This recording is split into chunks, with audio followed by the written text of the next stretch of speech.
Hello friends, welcome to study venue. आज हमारा ये चैप्टर है नियोजित विकास की राजनीति, जो क्लास 12th का सेकंड बुक का चैप्टर है। ये इसके अंदर हम ये देखेंगे नियोजित विकास में होता है प्लानिंग डेवलपमेंट। प्लानिंग डेवलपमेंट का मतलब ये होता है कि एक देश की इकोनॉमी को चलाने के लिए कौन कौन से प्लान की जरूरत पड़ती है और जो प्लान है कैसे उसको प्लान को किया जा सकता है। ठीक है, तो उसी के रिगार्डिंग में चैप्टर है। ठीक है, जैसे फर्स्ट है ये आर्थिक विकास की बदलती प्रकृति। आर्थिक विकास की बदलती प्रकृति का मतलब ये होता है कि देखो, आजादी से पहले देश की व्यवस्था को क्या किया गया, पूरी तरह से खंडित किया गया। जो अंग्रेजों ने क्या किया, पूरा उसको दोहन किया था। ब्रिटिशर्स ने क्या किया, जो कॉलोनियल पीरियड था हमारा, उसके अंदर पूरी तरह उसको, जो भारतीय इकोनॉमी है उसको पूरी तरह खतरे में डाल दिया था। जैसे उसका ज्यादा से ज्यादा उन्होंने क्या किया था, मिसयूज किया था।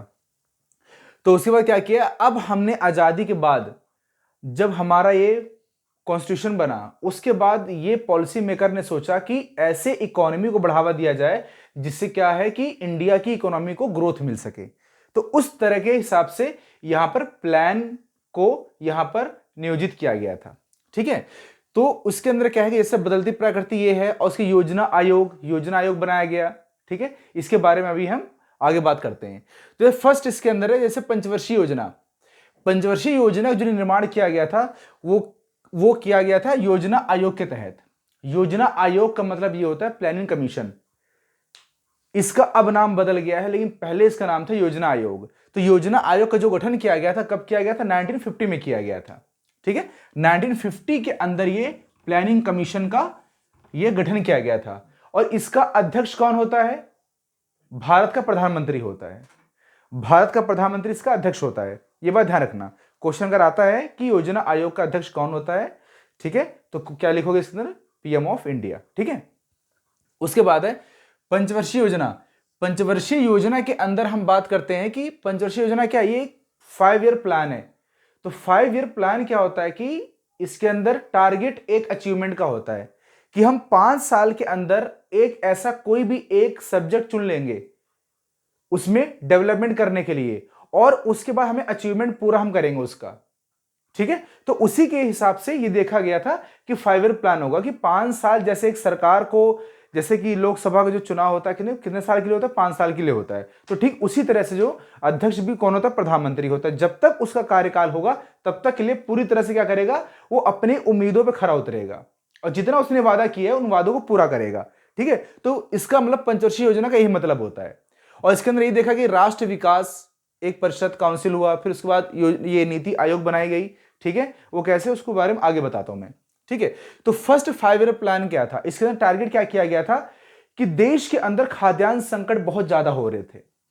खाद्यान्न संकट का मतलब क्या होता है कि फूड क्राइसिस वहां पर बहुत ज्यादा हो रहे थे। यहां पर लोगों को क्या हुआ था, खाने के लिए बहुत दिक्कतें हो रही थी। ठीक है, तो जो लोग, अगर देखो, सबसे पहली प्रायोरिटी क्या होती है, पहली प्रायोरिटी यही होती है कि लोगों के लिए खाना जरूरी है। ठीक है, रोजगार बाद में दे देंगे, लेकिन पहले खाना थोड़ा बहुत तो पेट में होना चाहिए। तो इसलिए क्या किया गया कि कृषि व्यवस्था को पहले में ध्यान दिया गया। ये फर्स्ट 5 ईयर प्लान के अंदर था। ठीक है, जो कब से कब तक चला था, 1951 टू 56 तक चला था।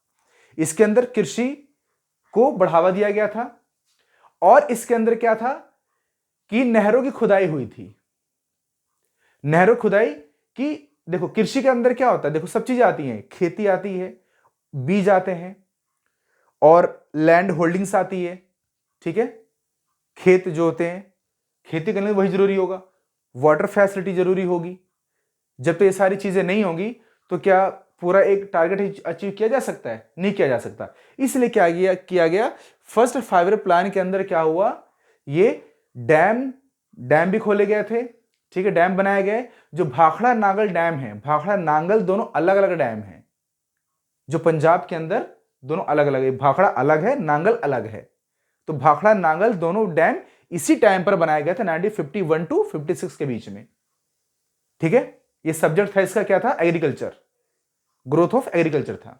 सेकंड क्या था, सेकंड ये 5 ईयर प्लान के अंदर ये है कि अब इसके अंदर क्या हुआ, फर्स्ट के अंदर तो सफिशिएंसी हो गई, सफिशिएंट हो गया कि हाँ लोगों को खाद्यान्न पूर्ति होने लगी, जरूरतें जो लोग थी खाद्य संबंधित वो पूर्ति होने लगी उसकी। लेकिन क्या है कि अब यहां पर क्या हुआ, सेकंड 5 ईयर प्लान का टारगेट क्या रखा गया था, इंडस्ट्री, उद्योग धंधे। तो उद्योग धंधों क्या हुआ था कि क्या किया गया, उनका विकास किया गया। ठीक है, उद्योग धंधों के अंदर क्या हुआ कि विकास होगा और उसके बाद लोगों को क्या हुआ, रोजगार दिए गए, रोजगार के अवसर मुहैया कराए गए। ठीक है, तो सेकंड 5 ईयर प्लान था बेसिकली उद्योग धंधों के ऊपर कि जहां पर क्या होगा, दो काम होगा, एक तो रोजगार मिलेगा, दूसरा क्या है, दूसरा लोगों के पास अपनी एक क्या होगा कि यहां पर इकोनॉमी को भी डेवलपमेंट मिलेगी, मशीनरी बनेंगी। ठीक है, रोजगार प्लस क्या है, मशीनरी आएगी और साथ में क्या होगा, देश का विकास होगा, रोड बनेंगे, इंडस्ट्री अगर है तो रोड भी तो होंगे। ठीक है, रेलवे का विकास हुआ। ठीक है, तो ये सारे इन सब पॉइंट्स को आप लोग पेपर में लिख सकते हो। ठीक है, फर्स्ट सेकंड ये दोनों 5 ईयर प्लान जरूर आएंगे, इनमें से कोई तो पक्का ही आएगा। ठीक है, और नेक्स्ट हम बात करते हैं भारतीय विकास का मॉडल क्या है। अब देखो, भारतीय विकास का मॉडल का मतलब यह होता है कि भारत के अंदर कैसी व्यवस्था को अपनाया जाए, कि भारत की व्यवस्था किस प्रकार से होनी चाहिए। अगर हम बात करते हैं कैपिटलिस्ट को अपनाते हैं, उदारवादी, पूंजीवादी और उदारवादी दोनों एक ही है। ठीक है, कंफ्यूज मत होना इसमें आप लोग, क्या पूंजीवादी और उदारवादी मॉडल एक ही होता है। पूंजीवाद का मतलब यह होता है कि देश के अंदर कैपिटलिस्ट क्या करेंगे, जितने भी वो सेक्टर्स होंगे, प्राइवेट सेक्टर, उनके ऊपर उनका अधिकार होगा, सरकार का कोई भी रोल नहीं होगा उसमें। समझ आ रहा है कि इसके अंदर क्या होगा, प्राइवेट सेक्टर का रोल ज्यादा होगा पूंजीवाद में, क्योंकि पूंजीवाद के नाम से पूंजीपति समझ जाना। पूंजीपति कौन होता है, सब नहीं होते, फ्यू ग्रुप्स होते हैं। ठीक है, तो वो हो गया पूंजीवादी मॉडल हो गया या उदारवादी मॉडल। ठीक है, समझ आ रहा है आपको। दूसरा मॉडल कौन सा है, समाजवादी मॉडल है। ठीक है, समाजवादी मॉडल है। समाजवादी मॉडल का मतलब क्या होता है कि यहां पर क्या होगा, अधिकतर जो सेक्टर होंगे उसके ऊपर सरकार का अधिकार क्षेत्र ज्यादा होगा, प्राइवेट का नहीं होगा। क्लियर, सरकार ही सब कुछ देख रेख करेगी यहां पर। ठीक है, कि यहां पर जो भी प्रॉफिट होगा गवर्नमेंट का होगा। ठीक है, मतलब कि उससे जुड़े लोग, जो मास पार्टिसिपेशन की भागीदारी होगी, सब कुछ होगा, उनके साथ जुड़ा होगा ये मुद्दा।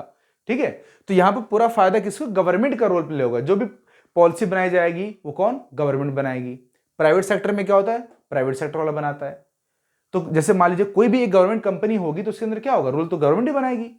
ठीक है, तो इस तरीके से क्या है, ये जो ये समाजवादी मॉडल है। ठीक है, सोशलिज्म जो है, ठीक है, वो यही होता है कि उसके अंदर ये ध्यान रखना कि उसमें सरकार का रोल ज्यादा प्ले होता है। ठीक है, और इन दोनों मॉडल को मिला करके हम क्या कहते हैं, ये मिश्रित अर्थव्यवस्था कहते हैं। इसे कहते हैं मिक्स्ड इकोनॉमी। ठीक है, मिक्स इकोनॉमी क्या होता है, कैपिटलिस्ट और दोनों, ये जो सेकंड वाली है सोशलिस्ट, दोनों को मिला करके एक साथ जोड़ करके दोनों को मिश्रित अर्थव्यवस्था कहा जाता है। तो भारत ने कौन से मॉडल को अपनाया था, मिश्रित अर्थव्यवस्था को अपनाया था। क्लियर। फिर उसके बाद है बॉम्बे प्लान। क्या था बॉम्बे प्लान, ये कब 1944 के अंदर लागू हुआ। इसके अंदर जितने भी इंडस्ट्रियलिस्ट लोग थे, इन लोगों ने क्या हुआ, देश की इकोनॉमी को बढ़ाने के लिए अपना योगदान दिया। ये सर एक साथ है।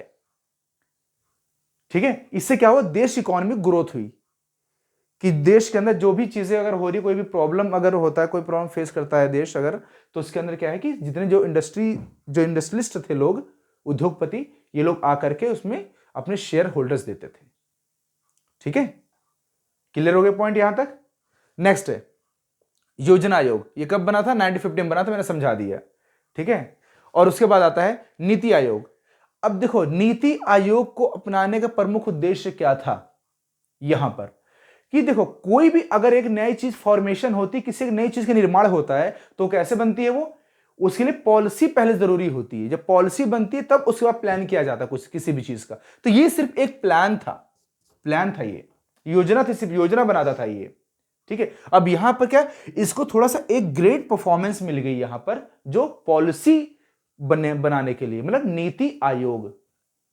नीति कमीशन या पॉलिसी कमीशन नहीं लिखना इसका नाम इंग्लिश में भी, ये क्या है, नीति आयोग ही है। क्लियर। तो नीति आयोग कब बना था, ये 1 जनवरी 2015 के अंदर बना था। किसने बनाया था, हमारे पीएम साहब जो वर्तमान में भी हैं, ये नरेंद्र मोदी ने। ठीक है, तो काम सेम वही चीज है, लेकिन थोड़ा सा इनके अंदर थोड़ा सा क्या है कि नाम कैसे चेंज हो मैंने बता दिया उसके बारे में, समझ आ रहा है। तो नेक्स्ट उसके बाद है राष्ट्रीय विकास परिषद क्या है, नेशनल डेवलपमेंट काउंसिल क्या है। नेशनल डेवलपमेंट काउंसिल ये 6 अगस्त 1952 को बना था, ठीक है। नेशनल डेवलपमेंट काउंसिल, इसके अंदर विकास संबंधी चीजों का योगदान था, विकास को बढ़ावा देना था, डेवलपमेंट कैसे करना है, उन सारे यहां पर स्टेप्स, प्रिकॉशनरी स्टेप्स जितने भी होते हैं उनको फॉलो किया गया था, ठीक है। जैसे योजना निर्माण में राज्य की भागीदारी जरूरी है। अगर योजना बनाना है तो वहां पे क्या सिर्फ सेंटर क्या बना सकती है, नहीं, राज्य की भी पार्टनरशिप यहां जरूरी होगी। तो यही था नेशनल डेवलपमेंट काउंसिल, ठीक है। और उसके बाद क्या था कि ये क्या करता था, जो नेशनल डेवलपमेंट काउंसिल है, राष्ट्रीय विकास परिषद, ये 5 ईयर प्लान को सपोर्ट करता था।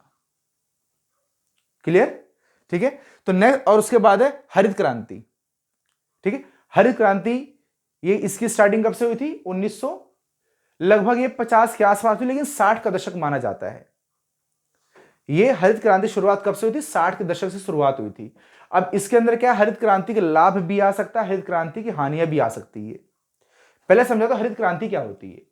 हरित क्रांति क्या है, ग्रीन रिवोल्यूशन होता है, जिसका संबंध किससे होता है, एग्रीकल्चर से होता है, ठीक है। अब इसके अंदर क्या किया गया कि जैसे ही यहां पर क्या है कि ये देखा गया कि जैसे हमारा देश आजाद हुआ था तो उस टाइम पर क्या हुआ कि हमें लगभग 2 लाख टन अनाज हमें इंपोर्ट करना पड़ा था, किससे, अमेरिका से। एटलीस्ट इतना लगभग सिनेरियो, इसी सिनेरियो के अंदर उतना हमें वहां से इंपोर्ट करना पड़ा था, ठीक है। फिर उसके बाद क्या हुआ कि हरित क्रांति के बाद ना, जब इसका प्रभाव हमारे देश पर पड़ा, इसका सकारात्मक प्रभाव पड़ा, तो उल्टा हमने देना उनको शुरू कर दिया कि अब कितना भी ले लो। आजकल देखते हो ना, जो फूड जहां पर सिक्योरिटी गवर्नमेंट दे रही है, उसके बाद देखते हो, अगर बारिश का मौसम आ जाए ना, तो देखना जितने भी गोदाम हमारे यहाँ अनाज सड़ता है वहां पर, ठीक है। ये सब चीजें होती हैं हमारे देश में, ठीक है। अब यहां हरित क्रांति के अंदर ये था कि हरित क्रांति शुरुआत कब से हुई थी, 60 के दशक से हुई थी। दूसरा प्रावधान क्या था इसके अंदर, उन्नत किस्म के बीजों का प्रावधान था। उन्नत किस्म के बीज मतलब कौन सा उन्नत किस्म के बीज होता है, HYV type seed, HYV seed होता है। HYV क्या होता है, हाई यील्ड वैरायटी, उन्नत किस्म के बीज। ये हुआ। थर्ड क्या है इसका पॉइंट, दोहरी फसल का कॉन्सेप्ट था इसके अंदर, ड्यूल क्रॉप सिस्टम था, ओके। तो ड्यू क्रॉप सिस्टम था, तो इस तरीके से ये सारी चीजें इसके अंदर मौजूद थी, ठीक है। अब इसका जो प्रभाव था, इसका जो एक सकारात्मक प्रभाव था, वो लिमिटेशंस जगह में थी, जैसे पंजाब हो गया, हरियाणा हो गया, और ये पश्चिमी उत्तर प्रदेश हो गया, ठीक है। तो यहां पर सारी चीजें उतना मौजूद थी, ठीक है। इस तरीके से फिर क्या हुआ कि जैसे ये देखा गया कि वहां पर ये हरित क्रांति क्या तो हरित क्रांति क्या हुआ यहां पर कि यहां पर उसका एक ये धारणा थी कि लोगों के बीच में परस्पर तरीके से क्या किया जाएगा यहां पर, और यह भी था कि जो बिखरे हुए खेत थे, छोटे छोटे लैंड होल्डिंग्स थे, उन सभी क्या किया गया, उनको एक साथ कर दिया गया। जब एक साथ कर दिया गया तो किसान पहले क्या करता था, सिर्फ अपने उगाने के लिए, अपने पेट भरने के लिए सिर्फ फसलें उगाता था बस, ठीक है। बाद में क्या किया गया, धीरे धीरे करके उसने क्या किया, वहां पर बेचना तक भी उसको शुरुआत कर दिया था, ठीक है। तो इससे कि ये फायदा हुआ, ओके। तो अब उसके बाद लास्ट पॉइंट है श्वेत क्रांति। श्वेत क्रांति जो शुरुआत मानी जाती है, ये कौन थे, ये थे श्रीमान वर्गीज कुरियन। ये श्रीमान वर्गीज कुरियन कहां के थे, ये गुजरात के। और श्वेत क्रांति क्या थी, ये क्या थी, दूध से संबंधित ये क्रांति थी, ठीक है। तो ये सारे, इससे फिर क्या है, दूध से संकट सारे जो है खत्म हो गए देश से, और उसके बाद जो देश के अंदर काफी ज्यादा ये आर्थिक व्यवस्था में विकास हुआ फिर, ठीक है। तो थैंक यू, आज लेक्चर नहीं खत्म होता है, बाकी वीडियो हम नेक्स्ट में देखेंगे।